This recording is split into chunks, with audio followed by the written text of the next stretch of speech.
What is going on, YouTubers? Jay here from MJ Tech, and today we are doing something just like the title says.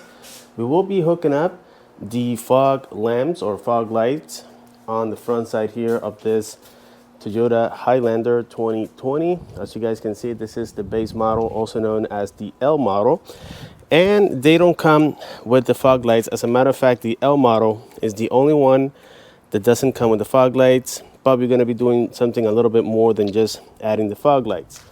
These fog lights that I purchased from Amazon were about 125 US dollars. This is the box right here, and they came quite quick. You can get them a little cheaper, let's say on eBay, but then it'll take like maybe about 2 weeks to arrive. So these are the housings, and as you can see, they come with LED light strips. Now this is cool because they turn on with the daylight time lights, and with the turn signals or blinkers, they will change colors as well, which is really cool. So of course we get here the fog lights, and these are LEDs. Now I gotta be honest with you, they don't feel maybe the same as the OEMs, but the OEMs, they're way too much money.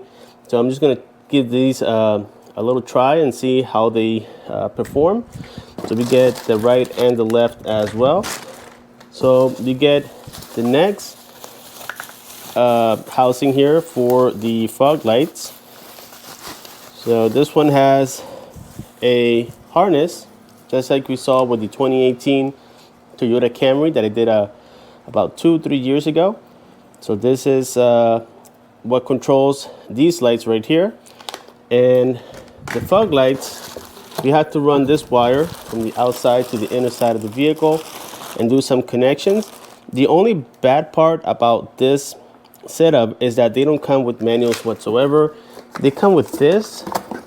By the way, we get some screws as well. It is a good idea to have a box, maybe, you know, those boxes that we usually carry in the garage with a whole bunch of screws. Make sure you're carrying them around in the event that these don't work. I've seen it happen. So anyways, these are the manuals, and they are fully in Chinese, guys. I can't read this unless I use my camera and do the translator. That will help, but they are fully in Chinese. So we're going to be doing this as we go along. I have no idea what I'm going to be encountering here. By the way, these are some of the tools that we most likely will need. Phillips screwdrivers, different sizes. So we have 3 different ones. We have pry opening tools for the panels. We have this ratchet. This is a electric ratchet. So this is for like underneath the panels where it's kind of hard to be moving a ratchet around. Then I'm going to be using this. We have an impact drill, and I will be removing the 2 front tires because we had to get underneath the fender right here. So we have to get around this area. So I'm going to jack up the car, and then I'm going to put the jack stands so that way I can get underneath it a little bit easier. And so yes, I have a jack, I have the stands, and a creeper as well. So first things first, go ahead and open up your hood like so. Now let's go ahead and place here the stand for it. So we're going to have to remove this plastic panel. It comes with 9 different clips. To remove the clips is quite simple. Just push them in, go from underneath, and pull them out. That easy. And now with all of them removed, you might have to momentarily move the stand here for the hood real quick, and then just pull it up, and the whole piece comes right off. Okay, don't forget to put this back on here. And now we can see how we have a much clearer access. And in case we have to remove the bumper, which I'm not sure yet, then we can access these 10mm bolts that are on the very top of the front bumper. Now grab a size 21 socket and remove your tires. Keep in mind that I already placed the jack stands underneath it. So alright guys, now with your creeper, come underneath the car. You're gonna have to remove 3 10mm screws that are located on each side of the fender. So you have 3 here, 1, 2, and 3 right there. And to remove the whole plastic here, There's going to be 8 more towards the front side of the bumper. As you guys can see, they run all along the edge here of the bumper, including some clips, which we have one right there. We have 2 more 10 millimeter or 3 more on the middle side here. We got 1 there, 1 here, 1 here. So it's going to be a total of about 14, 15 screws. Remove all of them, and that way this plastic can come off. Alrighty guys, so I try to keep it to where we don't have to remove the bumper. Unfortunately, well, the good news is that on the passenger side, we have a clear view right in there. It's hard to see probably, but if we remove this fender liner, then we have access into it, at least on the passenger side, which will be the right side, looking at it from the back to the front. That's the good news. But now the driver's side here, it's a little bit impossible. I tried removing the underneath cover, as you guys can see, and I was successful, but I can't reach it underneath, and the space here is a little bit tight. So just to work efficiently and to do a better job with the wiring so that I can hide it to where it looks like factory, I decided to remove the bumper. To do so, there's a few clips. It starts here from the bottom side, and then just pry them out. It takes a little bit of effort. These are different than the ones from the top. So they look like this. You go underneath it, lift this little pin, and the whole thing comes right off. So we do this first, okay? And there's another one here. I believe that you have to remove all the clips up to like right here, guys, up to this area. As I said before, there's a 10 millimeter bolt right here. Just remove all the clips up to this one, okay, which is a little bit more than the middle side here, and that's all you have to do, guys. So in total, I removed 4 clips. Let's get this 10 millimeter out. Super simple to do. Now, I believe this black bracket does come off if you're gentle with it. There we go. It is held by clips. You have to pull them out until you release the bumper side, as you guys can tell. So we got here up to the bumper. This is the fender. You don't have to go all the way, just about right there. Now we're going to repeat the exact same process on the opposite side. Well, like I said before, I did exactly the same thing here on the passenger side by removing the bracket and all those clips and screws. Again, it's only 1 screw, 10 millimeter. Now we have 4 on the top. So make sure you remove these as well. There's a clip inside of this area here where the grill is. Make sure you pop that out as well.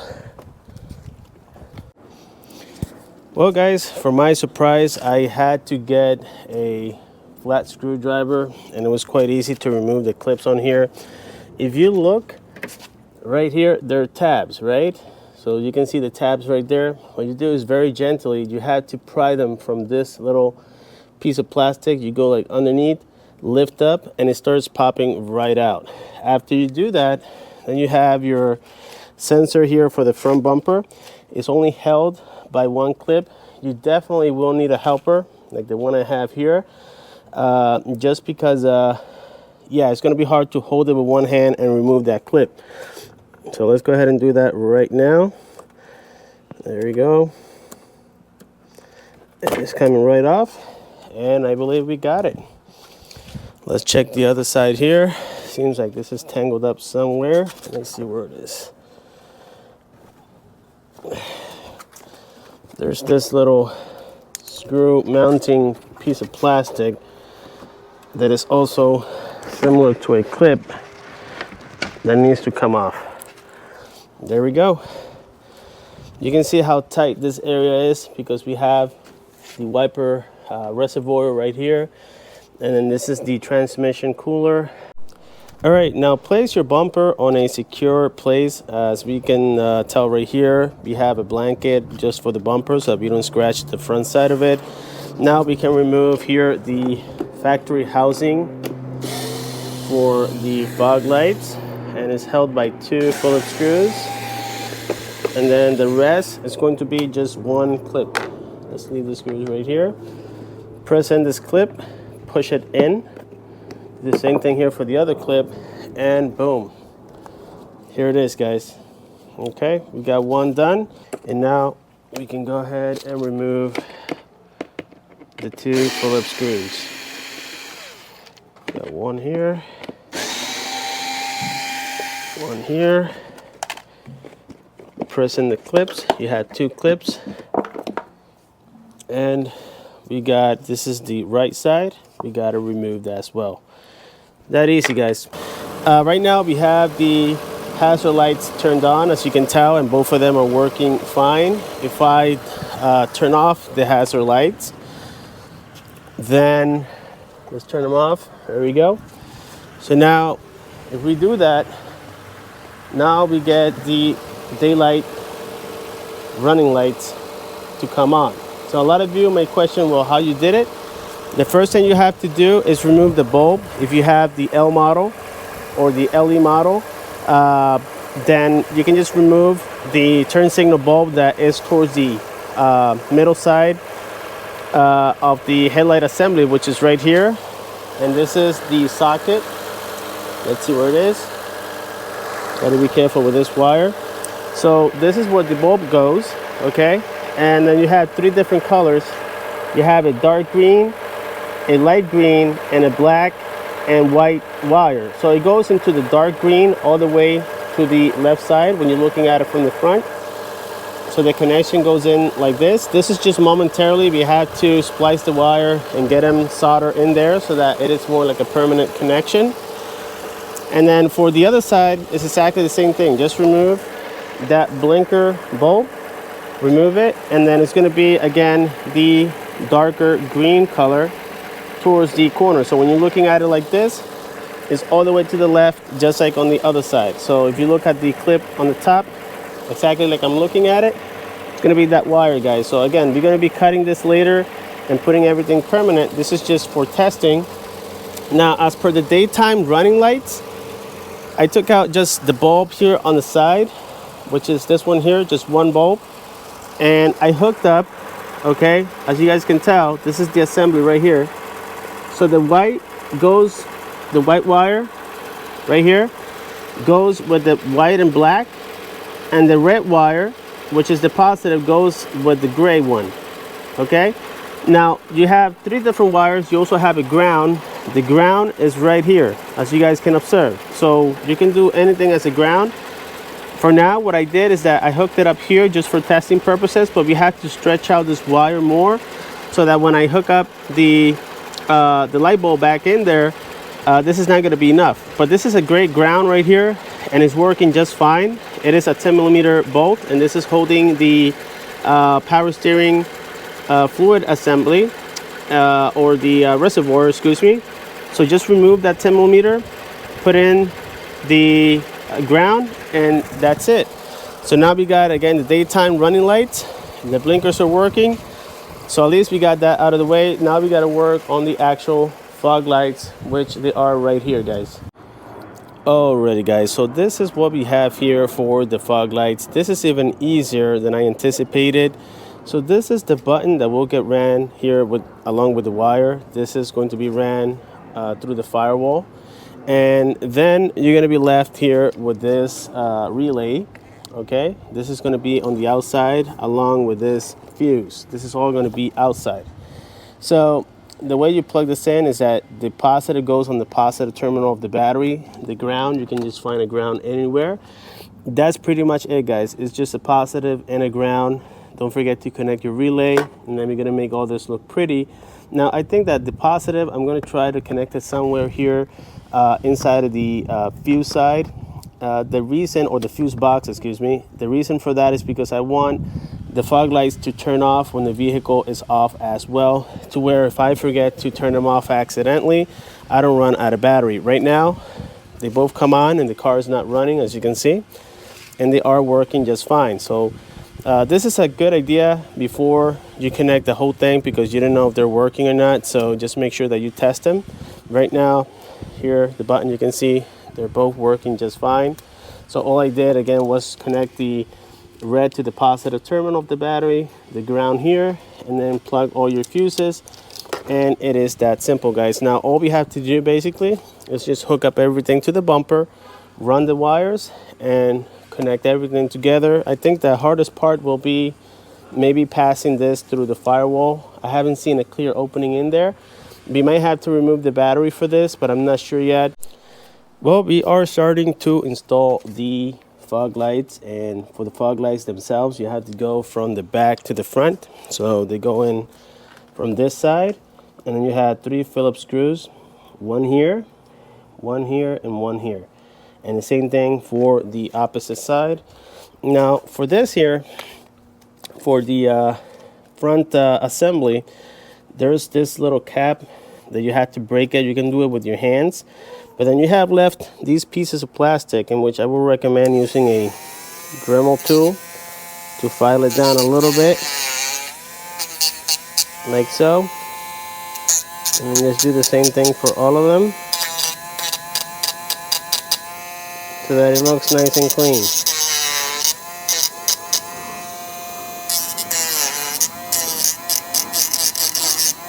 This is not needed, but recommended. There we go. Now we simply clean it up, and it's gonna look way better here. So you guys can tell, much cleaner. Check that out. Now we run the wires here through the bottom side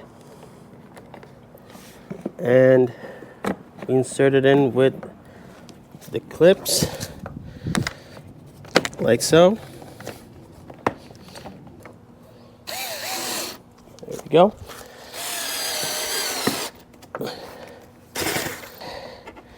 There we go. And all we have left is just one more screw. Right now I'm working on the wiring harness.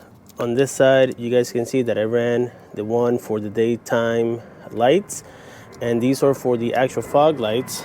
I went on the upper side of the radiator here, between the frame and the radiator. There's like a little gap inside where you can tuck it in.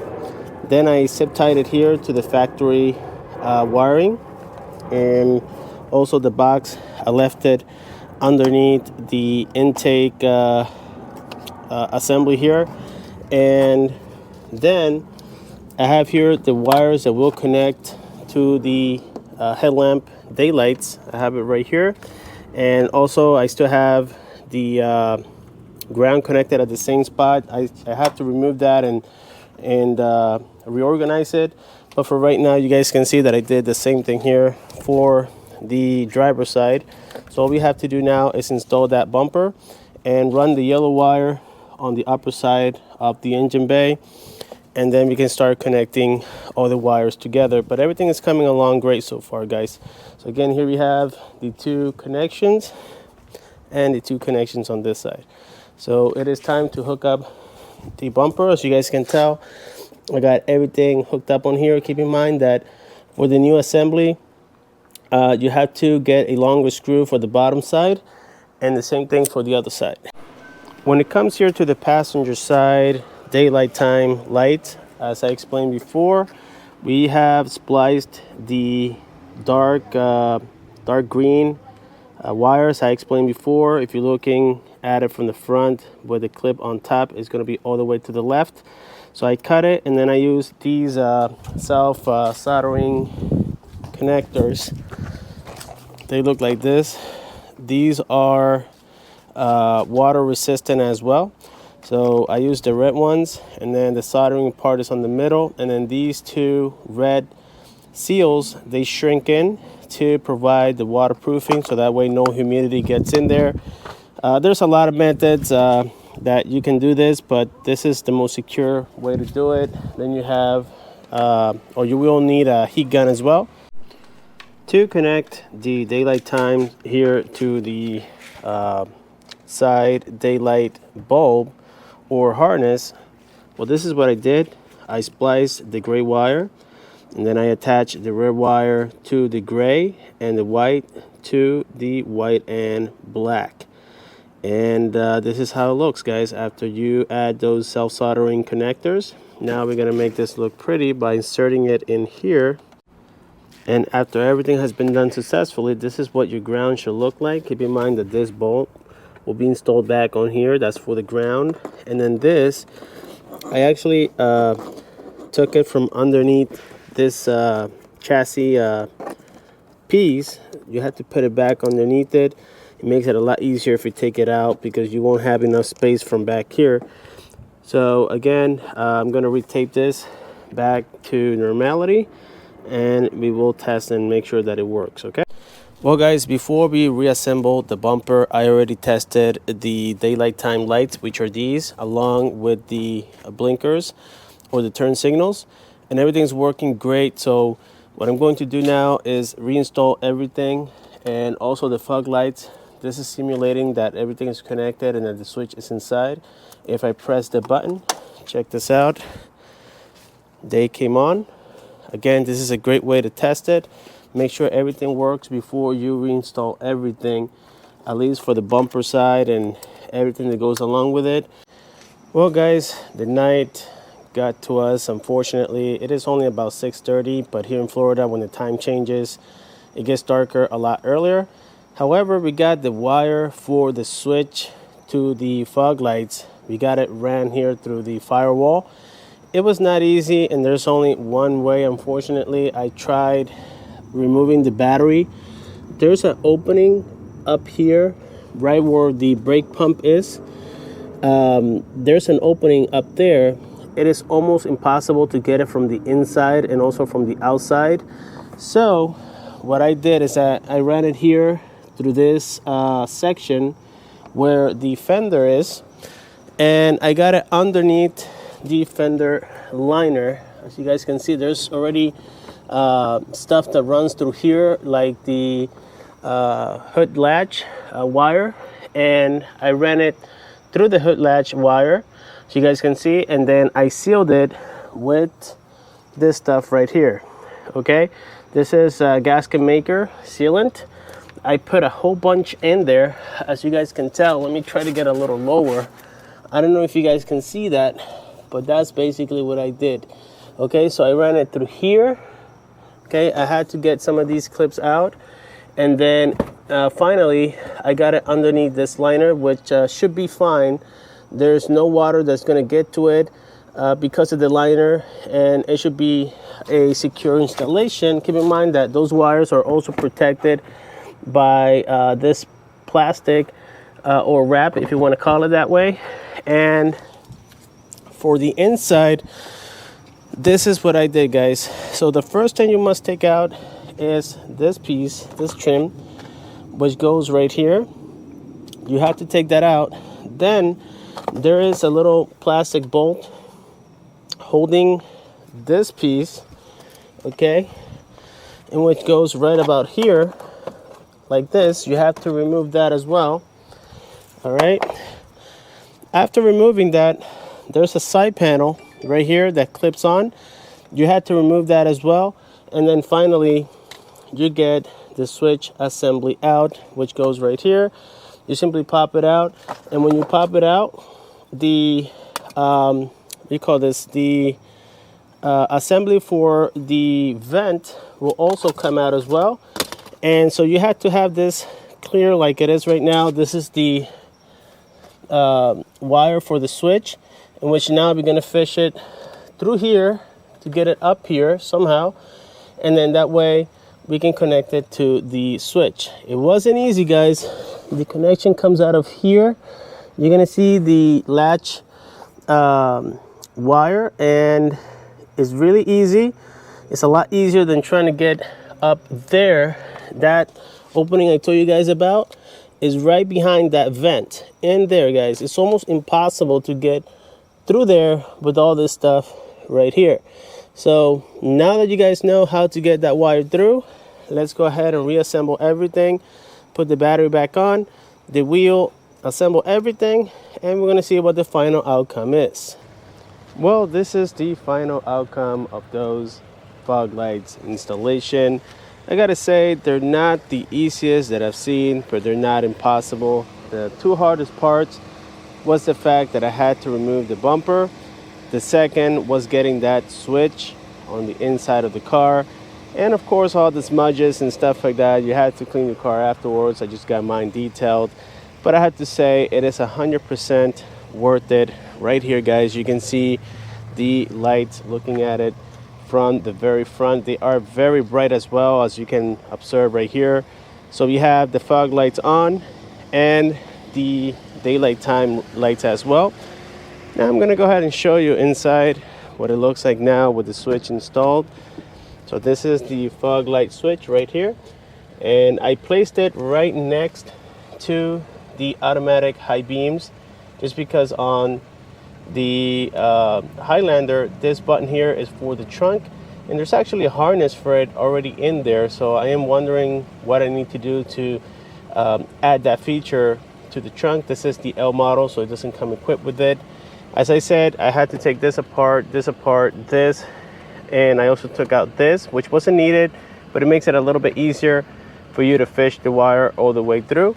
And I also had to take this panel out, and you guys already saw the whole 9, but it came out to be perfect. Everything is working great, and I really don't have any complaints about it.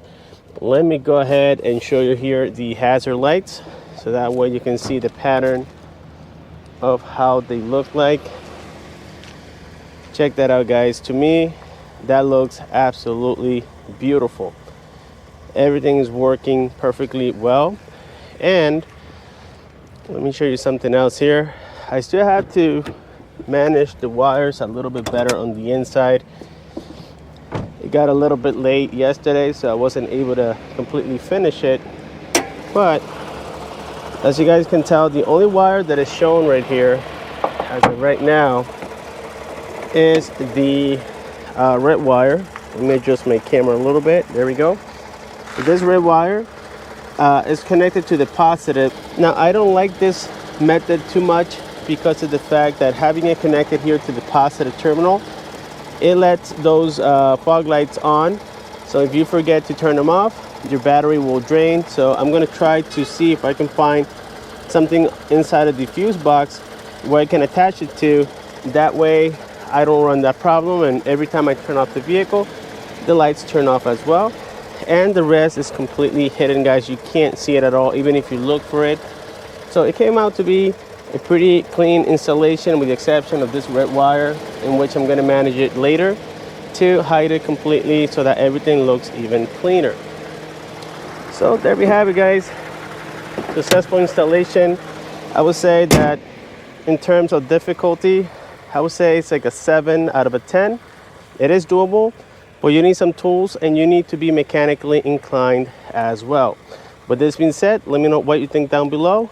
Don't forget to hit that like button, subscribe for more, and click on that bell icon so that you don't miss future videos like this. See you later.